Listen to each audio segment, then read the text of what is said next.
উত্তরবঙ্গে ত্রাণ বিতরণ করতে গিয়ে বিজেপির সাংসদ ও নেতা কর্মীদের উপরে আক্রমণের ঘটনার প্রতিবাদে আজ কাঁথি সাংগঠনিক জেলা বিজেপির পক্ষ থেকে NH 116 এর বি ওপরে খড়গপুর বাইপাস মোড়ে রাস্তার উপরে আগুন জ্বালিয়ে ও মমতা বন্দ্যোপাধ্যায়ের কুশপুতুল পুড়িয়ে পথ অবরোধ করে বিজেপি। প্রায় 2 ঘন্টা ধরে চলে অবরোধ। অবশেষে কাঁথি থানার বিশাল পুলিশ বাহিনী পৌঁছায় ঘটনাস্থলে। বিজেপি কর্মী সমর্থকদের সঙ্গে শুরু হয় বচসা। পরবর্তীকালে পুলিশ বল প্রয়োগ করে এই অবরোধ তুলে দেয়।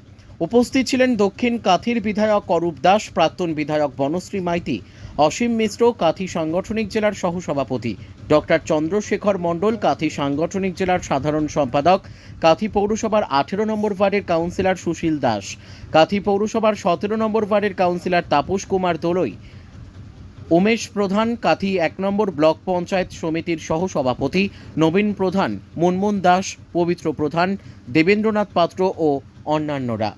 আসলে এ রাজ্যে কোনো প্রশাসন নেই, এ রাজ্যে কোনো পুলিশ নেই, এ রাজ্যে কোনো আইন নেই। কারণ স্বাধীনতার পর থেকে সারা ভারতবর্ষের এ ধরনের ভয়ঙ্কর ঘটনা কেউ কখনো দেখেনি যে নির্বাচিত সাংসদ, নির্বাচিত বিধায়ক ত্রাণ বিতরণ করতে গিয়ে দুর্গতদের মধ্যে জিহাদিদের দ্বারা পরিকল্পিতভাবে রাজ্য প্রশাসনের প্রত্যক্ষ মদদে তারা ভয়ঙ্করভাবে আক্রান্ত হচ্ছে, মৃত্যুর সঙ্গে ভাঙজাল হচ্ছে। এই ট্র্যাডিশন মমতা ব্যানার্জি চালু করেছে যে বিরোধীদের কোথাও কোনোভাবে কথা তো বলতে দেবেই না, এমনকি ত্রাণ বিতরণও করতে দেবে না, কারণ এরা মানুষের জীবনকে দুর্বিষহ করে তুলেছে। আর পুলিশ প্রশাসন তো চটি চাটা, মমতা ব্যানার্জির পুলিশ, মমতা পুলিশ। তাই এখানে পথ চলতি মানুষ দেখেছে যে বাস থেকে নেমে এসেছে পথ চলতি মানুষ, শত শত মানুষ এই বিক্ষোভ কর্মসূচিতে অংশগ্রহণ করেছেন। যারা বাসের যাত্রী তারাও এসে অংশগ্রহণ করেছে। আর এতে বিচলিত হয়ে পুলিশ আমাদের কার্যকর্তাদের উপর হামলা করেছে, আক্রমণ করেছে। অথচ এই পুলিশ প্রশাসন যখন সাংসদরা আক্রান্ত হচ্ছিলেন জিহাদিদের দ্বারা, তখন এরা আমি মায়েদের সম্মান করেই বলছি যে এদের বোধহয় সেই শব্দবাক্য দেওয়া উচিত, হাতে চুরি পরে এরা বসেছিল। আসলে এই পশ্চিমবঙ্গে প্রশাসন বলে কিছু নেই, এই পশ্চিমবঙ্গে আইন বলে কিছু নেই। আগামী দিনে মানুষ যদি এই রাজ্যের আইন শৃঙ্খলা হাতে তুলে নেয় তাহলে কিন্তু কারুর কিছু করার থাকবে না, কারণ পুলিশ এবং মমতা মানুষকে সেই দিকে এগিয়ে। যেদিন साहाय्य देने के लिए हमारे सांसद इनले लोगों ने गए थे। तृणमूल के जो जिहादी लोग हैं उनके ऊपर इतना अत्याचार किए हैं, इनको मार डाला, इतना अत्याचार किए हैं। ये बंगाल की गणतंत्र की कंठ रोध करने का ये प्रयास है।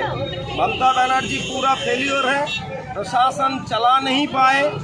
और आज ये जो पीड़ित लोग हैं उन लोगों के पास खड़ा होने के लिए, उन लोगों के पास सहायता करने के लिए बीजेपी के सांसद और MLA ने जो गए थे, ये जो अत्याचार किए हैं, ये गणतंत्र का लज्जा है। ये गणतंत्र को पददलित करने का ये प्रयास है। बंगाल का कोई प्रशासन नहीं चल रहा है। ये क्या है, ये हमारे हाईकोर्ट ने बोला है, ये इसमें क्या चल रहा है कि शासक जो है, जो रूलिंग पार्टी है, उनका ही रूल चल रहा है। यहाँ पे कोई शासन की व्यवस्था नहीं है।